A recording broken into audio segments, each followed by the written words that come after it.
Xiaomi kembali meluncurkan produk tabletnya pada bulan Juli 2024, yakni Redmi Pad Pro di Indonesia. Tablet ini menawarkan pengalaman penggunaan yang lebih memuaskan dengan layar yang besar. Performa yang ditawarkan juga lebih gahar. Yang paling penting adalah baterainya yang super besar dengan penggunaan lebih dari sehari. Jika diperhatikan lebih jauh, Redmi Pad Pro ini memiliki spesifikasi yang mirip dengan Poco Pad. Sedikit perbedaan mungkin akan Anda temukan, yakni hanya di bagian desain saja. Untuk mengenal lebih jauh, berikut ini kelebihan dan kekurangan Redmi Pad Pro yang sudah tim GadgetMe rangkum.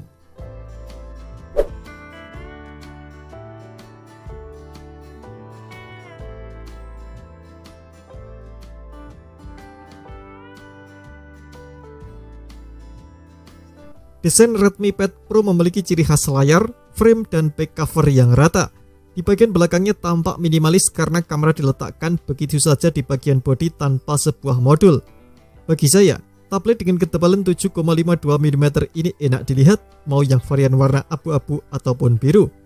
Penampilannya yang simpel memberikan kesan elegan dan profesional. Back covernya yang terbuat dari aluminium punya finishing matte seperti satin. Hal inilah yang membuat sang tablet memberikan impresi yang nyaman, sekaligus mencegah noda sidik jari menempel dengan mudah. Redmi Pad Pro tergolong cukup ringan dengan bobot 571 gram.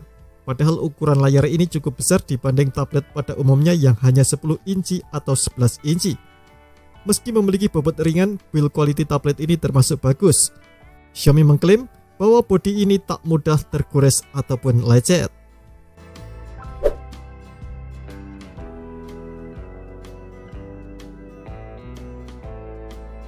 Redmi Pad Pro menopang layar 12,1 inci berpanel IPS LCD, resolusi layar tablet ini 1,5K, dan memiliki aspek rasio 16:10. Menurut Xiaomi, rasio aspek ini lebih ideal untuk keperluan hiburan seperti menonton film.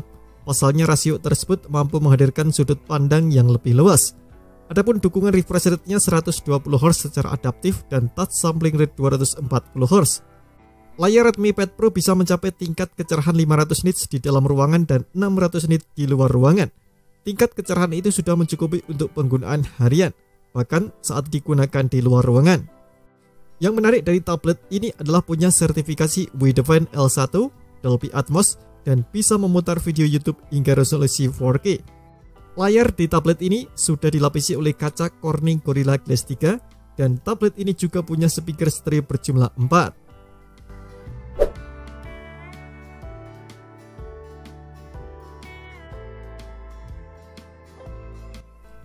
Redmi Pad Pro hadir dengan dukungan beberapa aksesori yang membuatnya terlihat berkelas.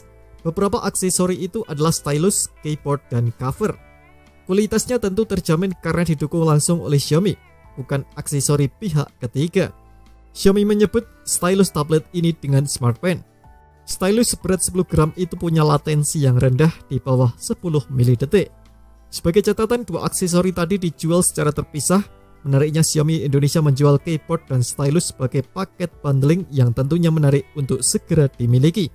Kemudian, karena tak menggunakan mekanisme magnetik, stylus dan keyboard perlu dicas dengan cara konvensional, yakni memakai charger kabel. Keyboardnya juga belum memiliki touchpad.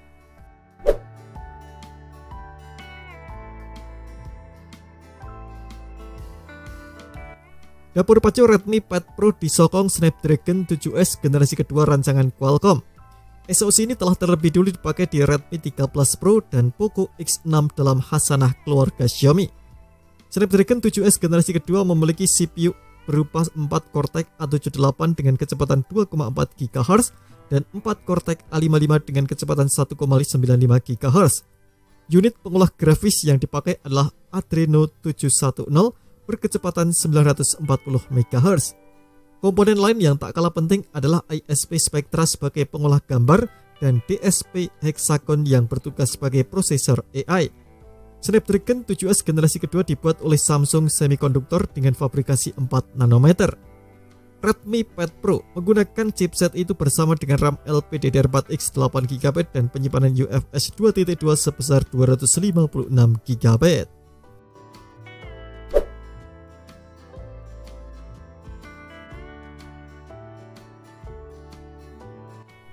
Redmi Pad Pro masih menyimpan slot microSD yang mungkin saja merupakan kabar baik bagi calon pembeli.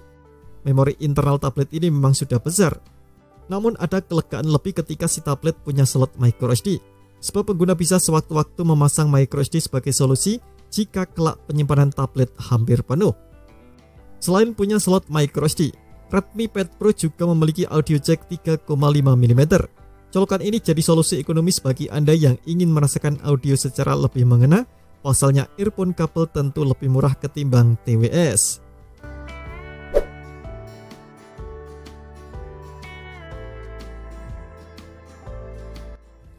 Redmi Pad Pro sejatinya cuma punya satu kamera belakang, walaupun bagian belakang bodenya menyimpan dua lingkaran lensa. Lensa yang tak menaungi kamera ternyata berisi lampu flash. Kamera belakang tablet ini beresolusi 8 megapiksel autofocus dengan bukaan f2.0.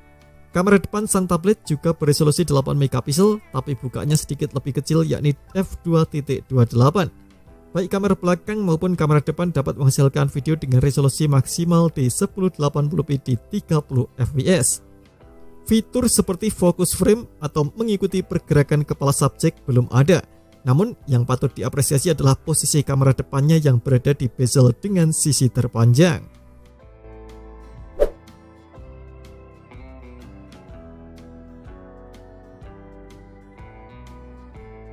Redmi Pad Pro menggendong baterai jumbo sebesar 10.000 mAh. Kapasitasnya termasuk wah untuk tablet 12 inci. Xiaomi mengklaim tablet ini bisa tahan 16 jam untuk streaming video berkat baterai besarnya. Jika melihat dari pengujian oleh GSM Arena, Redmi Pad Pro ini mendapatkan active use score hingga 9 jam 36 menit. Jika diperinci, skor tersebut memuat 43 jam 46 menit untuk menelpon, 11 jam 24 menit untuk menonton video, 7 jam 56 menit untuk browsing, dan 5 jam 39 menit untuk bermain game. Adapun Redmi Pad Pro didukung fast charging 33 watt.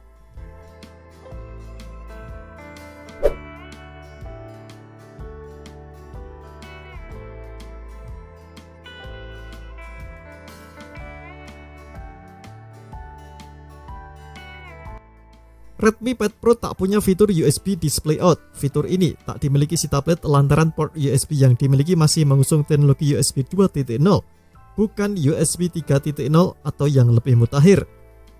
Kalau saja ada USB Display Out, tampilan layar tablet ini bisa diproyeksikan ke monitor via kabel USB-C. Aktivitas mengetik naskah pun akan jadi lebih nyaman. Hal yang agak disayangkan lainnya adalah Xiaomi Indonesia hanya membawa varian Wi-Fi, padahal Redmi Pad Pro punya varian 5G. Varian ini tak hadir di Tiongkok saja, tapi juga hadir di India. Bisa jadi mungkin hadir di beberapa negara lainnya. Terima kasih telah menonton video ini. Jangan lupa subscribe dan aktifkan loncengnya untuk mendapatkan update informasi seputar gadget terbaru dari Gadget Me.